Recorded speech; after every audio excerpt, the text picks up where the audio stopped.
Ravi this side from Learn and Grow channel. So today we are going to discuss the Kubernetes.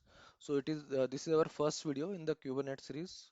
We have already completed the Docker series. You can refer to videos of my channel to know about the Docker. So first we discuss what is Kubernetes.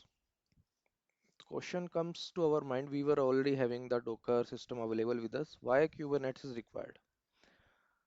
So our first topic will be we will discuss why Kubernetes. Okay.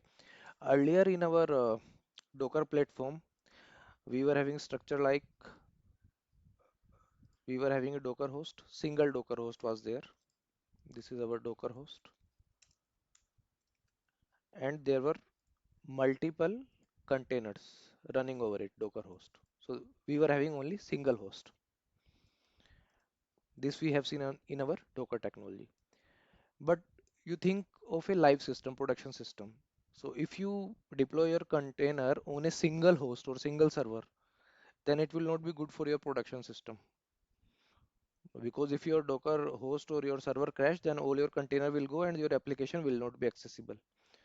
So in production, you will be needing multiple multiple hosts, and on those hosts, multiple containers will be running. So this will be the architecture in production. So it is called cluster or distributed architecture, where you will be having multiple containers running on different servers, and it may happen that one of your application cluster is running on this node, another container is running on this node. So such type of flexibility you require in your production, because if this node goes down, one second, if this particular node goes down, then my container from here should shift to here and my application should not be affected. So what we were doing, we were doing our all the everything we were doing on a single Docker host. Manually we were creating our containers, and then we were attaching the storage disk. All we were doing manually, and there were no scalability mechanism. Scalability was there, but it was only vertical scalability. Means depending upon the hardware of my Docker host, I can run multiple containers, but it's only vertical scalability. I require now horizontal scalability. Vertical scalability is what I am launching multiple container on a single host. But horizontal scalability, if this goes down, then my container can shift to here. So my scalability will not be dependent on a single host. So due to this, our Docker was not suitable for production. So what were the reason why Docker was not suitable for the production? First, there was no cluster structure, cluster architecture. We were having single host was there. So we need multiple distributed architecture for production. Second, I need high availability. High availability means if one of my container goes down, then there should be some mechanism to manage that container, or you can say self-healing. If a container fails to restart, then there must be something that take care that that container is gone. Then on behalf of that container, another container should come on some other machine that should take care of my application. So by the end of the day, my application should be always up and running. Application should be up and running always. Third, I need a centralized, now I need a centralized management in production. So earlier what was happening, there was a single host, Docker host, so I can log into that Docker host and can manage the container on it.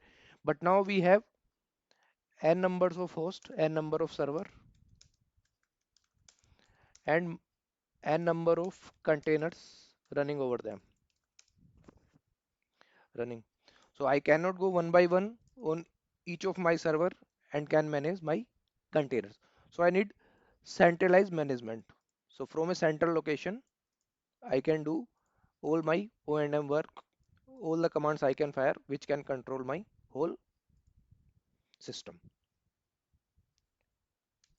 Scalability, I have already discussed this. This is horizontal scalability. Horizontal scalability, not vertical. Vertical, I will again explain. Suppose you have a server, single server, and on that server you increase RAM, you increase resources. But if end of the day that server goes down, then your all the resources that you have added to provide the scalability on that server is are in vain. So now I need multiple and distributed architecture that should not be dependent on a single host. So I need a scalable architecture that should be spanned across distributed servers. So this was required. Then I need rolling update in production, rolling update and rolling backup, rolling back. What is rolling update? Okay, suppose my application is contain running on X version. So now suppose my application X.2 version came in picture. So now what will happen? I should be able to update my application from X version to X.2 version without any downtime. So here downtime is very important because my application is running on production. And what is rolling back? Rollback, we can say rollback. So what is rollback? Suppose if something happens or something went wrong in my update, then I should be able to bring from X.2 version to my earlier stable version. Okay. Then come project isolation. What is project isolation? So there will be multiple applications. Multiple applications container will be there in production, and there will be a number of users. A number of users. Or we can say in a company we have workload like some container belongs to HR department, some belongs to finance department. Such, so I want that the container of HR guys should not uh, disturb the container of the finance guy. So a finance guy should not be able to see the HR guy container, and HR guy should not be able to the finance container. So this type of isolation I need in the production. Okay, so these were the main points. So to provide these all the things, because if these all the things are not there, then I will not go with my container solution or the Docker solution in the live environment.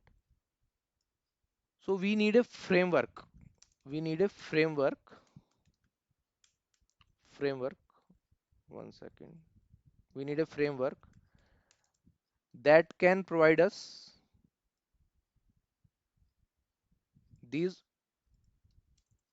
all the points. We need a framework.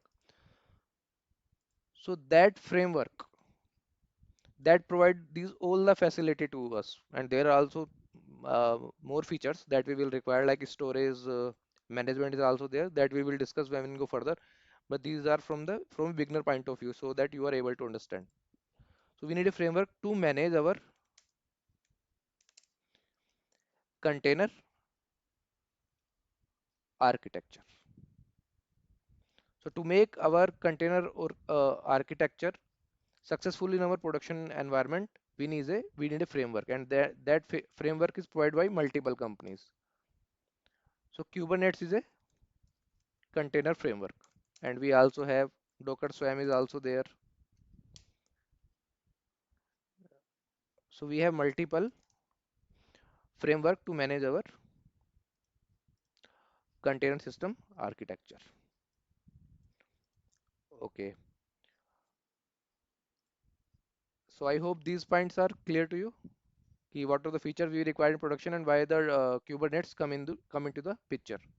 Sometimes you will see we called Kubernetes as a orchestration. So what is orchestration?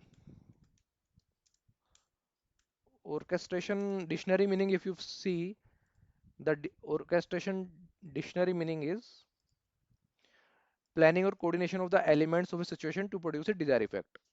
So in our system, we need the coordination among various nodes that are in cluster and running multiple containers to, and the desired effect will be application that will be highly scalable, zero downtime, rolling update, scalability, centralized management. So that's why you will find a word orchestration will be associated with the Kubernetes. So Kubernetes is the provide you the Kubernetes is a tool that provide us container orchestration. So Kubernetes, or sometimes is also called or K8s. So these all the 8 letters, 1, 2, 3, 4, 5, 7, 8. I have written as 8, and then S. Provide is a tool that provide container orchestration.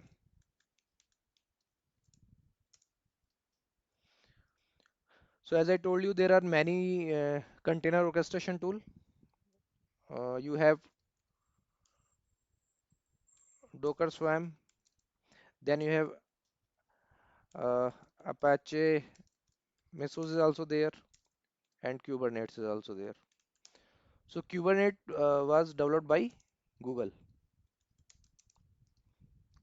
in 2015. So Kubernetes orchestration allow us to build application services that span across multiple container, schedule container across the cluster. Schedule means implementing them on the cluster. Then it provides us the facility of scaling those containers and manage their health over time, and providing us the um, self-healing architecture also. So Kubernetes eliminates many of the manual process that will be involved. So if Kubernetes will not be there, we have to take care of these all the process manually. So we have to monitor, okay, in this particular node, if suppose this container goes down, we have to continuously monitor. Oh, if it goes down, then I have to respan that container. So there are a lot of things you have to do manually if Kubernetes will not be available there.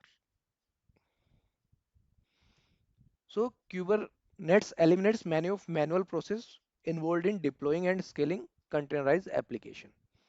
We can cluster together group of hosts, either physical or virtual machine. We can run our container on the virtual machines or on the bare metal server. And Kubernetes give us the platform to easily, so Kubernetes give us platform to easily and efficiently manage container clusters. So it make Docker technology fit for production.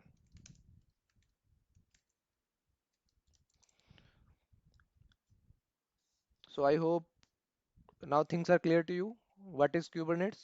Why it is required? And it was developed by Google. It is also called K8s. It provides us below facility.